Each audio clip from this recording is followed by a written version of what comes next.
Dirty list, whitelist. This method has two stages. 1. Dirty list. This is very simple. Type into a text file all ideas about testing that come to you during or after spec reading, exploration, getting feature info from other sources. Do not filter or analyze stuff, just allow your creativity and inspiration to flourish.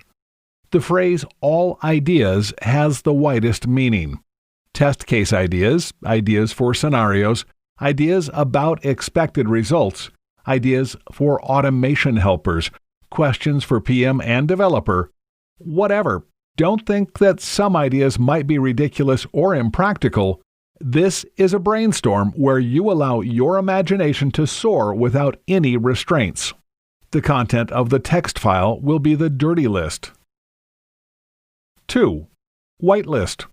Here you start to analyze what you've come up with during your dirty list creation. Things that make sense are transferred into another text file called a whitelist. Your analysis will be based on a variety of things: the requirements from the spec, common sense, other test methods, communication with the developer and the PM, etc. The bottom line is that you allow on the whitelist only those things that, in your opinion, will help to find bugs. By the way, we recommend dividing the whitelist into two parts. 1. Items for test cases. 2. To-do list. You'll fill up the first part with things you will use in your test cases, for example, ideas about the expected results. You'll fill up the second part with testing-related action items, for example, talk to Billy about a new DB table for this feature. When you transfer items to your whitelist, you may want to modify them, group them, add more details to them. Very often, the first whitelist turns into a second dirty list, so you can create another whitelist based on this, and so on, until you get a finished product that can assist you to create great test cases and do other test preps. For example, to write an automation helper. It might be a little tricky to decide when your whitelist is finished. There is always room for improvement.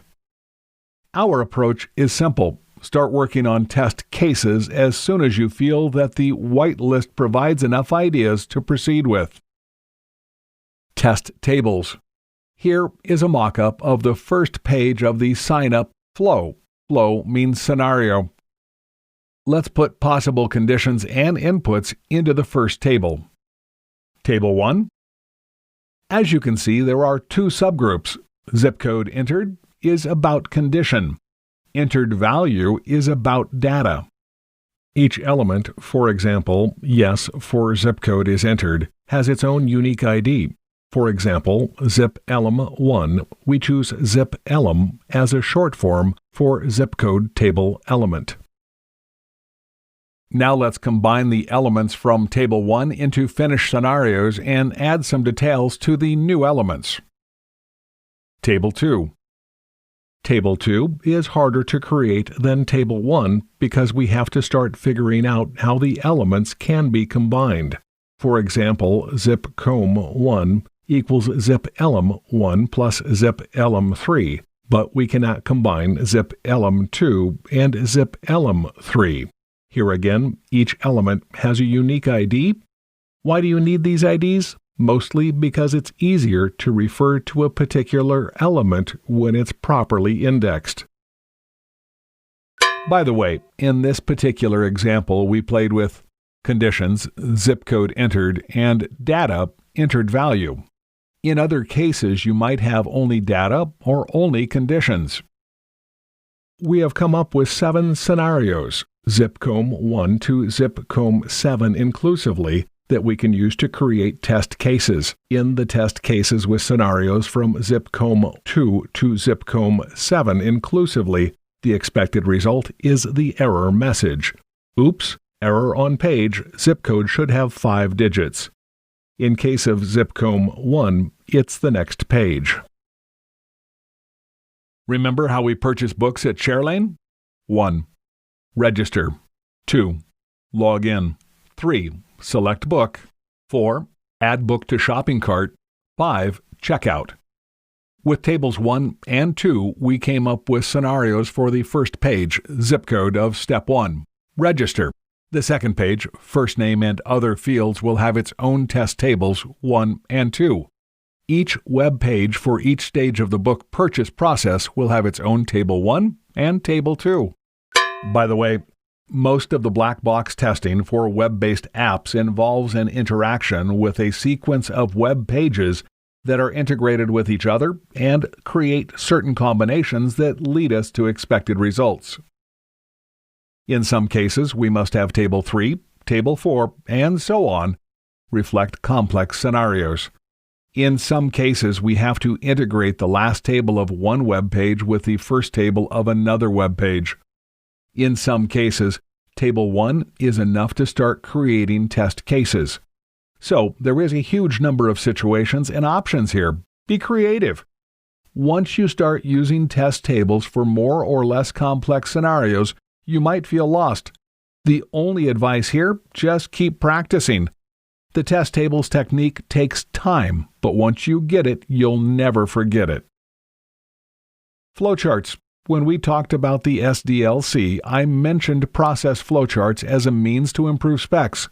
A process flowchart is a graphic representation of a specific process. Flowcharts allow for different levels of abstraction. For example, we can represent the process of registration in this form. This flowchart and its sister from the lesson about the SDLC are similar because they show the logic of registration, different because they have a different number of details, or in other words, a different level of abstraction. When you create your flowcharts, you'll use the level of abstraction required for your specific task.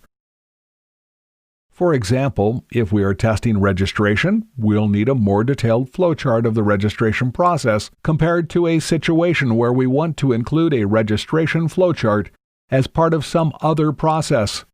For example, the process of making a book purchase. By the way, the degree of abstraction is reflected in two terms: high level and low level. When you are asked, "Can you give me a high-level overview?" it means that someone wants to have a general conceptual understanding about the subject. When you are asked about a low-level overview, you are being asked to provide small details. Here are basic building blocks, or shapes, for flowcharts. This is the point of start-end of the flowchart. This block contains text with the name of the web page, or start, end, or whatever text is needed. This block denotes some process, for example, fill up and submit page 1. This is decision point. Depending on certain conditions, the process can take different paths from this point on. The text of the condition, for example, data valid, should always be specified in this block. Below are several recommendations about flowcharting. 1. Before you start drawing a flowchart, give a name to the main process that is going to be described in the flowchart. For example, registration. 2. Draw the main process first and then expand it with details. In other words, start from the high level. 3. Put short yet informative text into the flowchart blocks. 4. Give references for useful info. For example, we can put the spec name to the left of starting block. 5.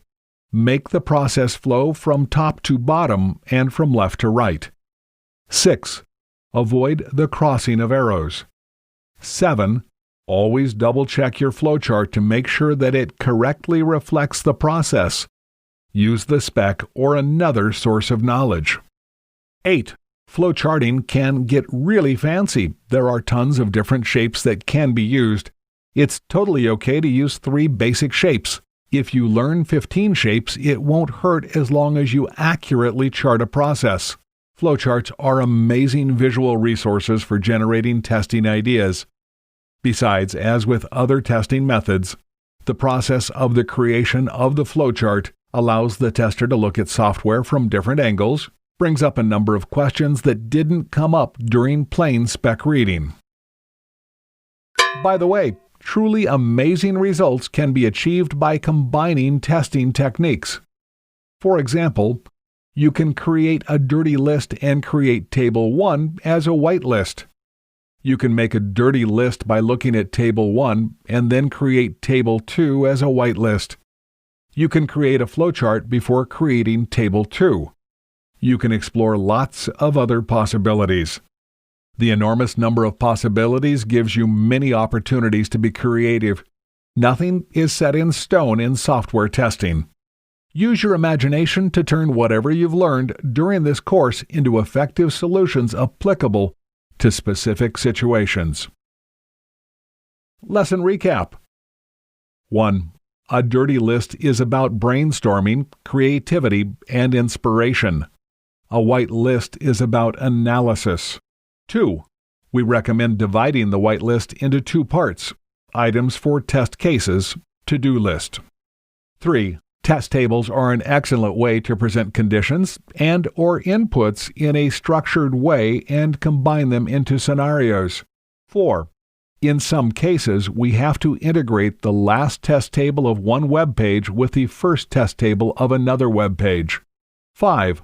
A flowchart helps to present a process, for example a test scenario, in a visual way. 6. It's totally okay to use 3 basic shapes for flowcharts. If you learn 15 shapes, it won't hurt as long as you accurately chart a process. 7. The process of the creation of the flowchart allows the tester to look at software from different angles, brings up a number of questions that didn't come up during plain spec reading. 8. Amazing results are produced by combining different methods. 9. Flow is another name for scenario.